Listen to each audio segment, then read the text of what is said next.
So earlier in the year, we got to witness the release of Tomb Raiders 1 through 3 remastered back in February. It's a game that a lot of people who grew up in the 90s have fond memories about, and a lot of them are looking forward to the remastered versions of Tomb Raider 4 through 6. And basically it's a collection of games that came out between 1999 and 2003, I want to say. And um and out of the three games, like, people have their own personal opinions on which one was the best, but those three games in general are considered to be underrated. And the reason I say that is because the games were all good, but for the most part, they weren't as popular as the original trilogy of Tomb Raider games that we got from 96 to 98. And and I believe, like, in terms of sales overall, out of the three games, I believe Angel of Darkness from 2003 actually sold the most, because I think it did around 2.5 million sales, and that was during the PS2 era of gaming. Um, I feel like the plots for Last Revelation and Angel of Darkness were definitely darker than what we got in the original three Tomb Raider games. One of them basically focused on Laura Croft accidentally freeing the Egyptian god of chaos, who basically wants to destroy the world. And I believe in Tomb Raider Chronicles, she was presumed to be dead, and I guess there was more focus on her life and her adventures and stuff like that. And with Angel of Darkness, Laura Croft was basically accused of murder altogether. So I feel like the plots for those games in general were a lot darker than what we got in the original titles. And despite, the plots being, decent for the most part, those games didn't sell as much as the latter games that we got. And a lot of people would tell you that the 90s and the teens are probably the best decade, or the best decades for the Tomb Raider series in general. Some people would say that, like, from Last Generation to Angel of Darkness was a bit of a dark period for the Tomb Raider series, because it started to dip in terms of popularity. And and I mean, let's be honest. I mean, the 2000s was not necessarily a peak period for the Tomb Raider series, because I think the best game that we got during the 2000s in terms of commercial success for Tomb Raider was Tomb Raider Legend from '06. Some people would go on record and tell you that Tomb Raider Underworld from 2008 was underrated, and I think it did roughly under 4 mil in terms of sales.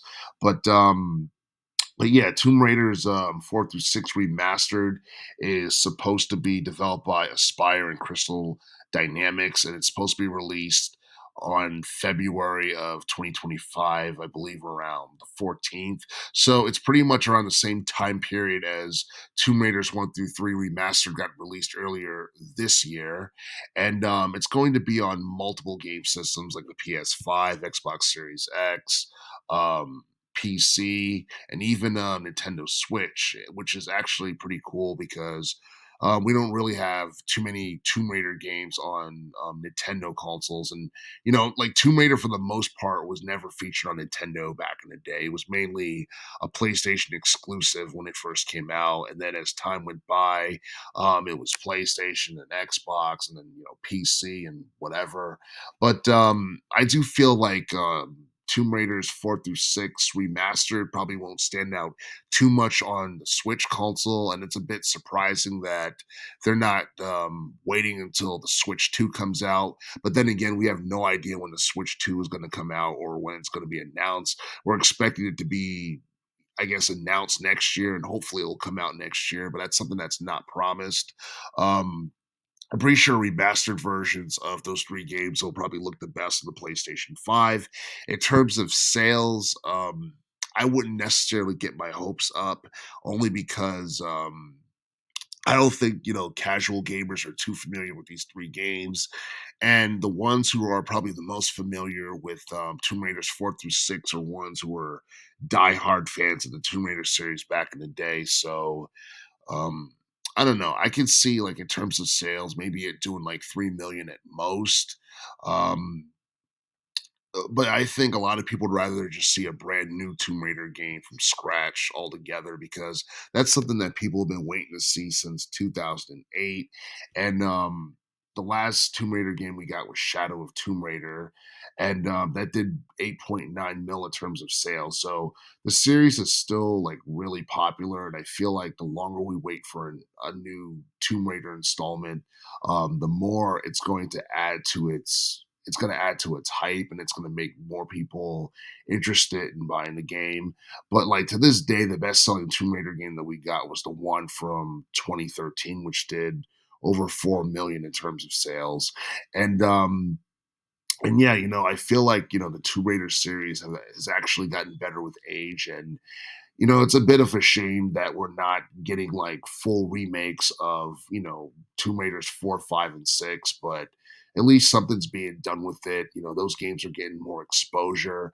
They probably should have gotten remakes during the teens or whatever, but having those games remastered is better than nothing. And honestly, I feel like those three games being remastered is something that I don't think it's gonna be, like, highly overshadowed for the most part because as far as high profile action adventure games are concerned, the only other games that could possibly overshadow it are probably Doom: The Dark Ages and, Monster Hunter Wilds, but that's about it as far as, high profile action adventure games are concerned for 2025. But, I'm waiting to see, how well, like, remastered version of these games do in terms of sales, and whether or not it's going to be something that exceeds the expectations of many people in terms of gameplay quality and in terms of, I guess, the developers doing everything they can to try and upscale the quality of the games in comparison to the original versions that we got between 99 and 2003.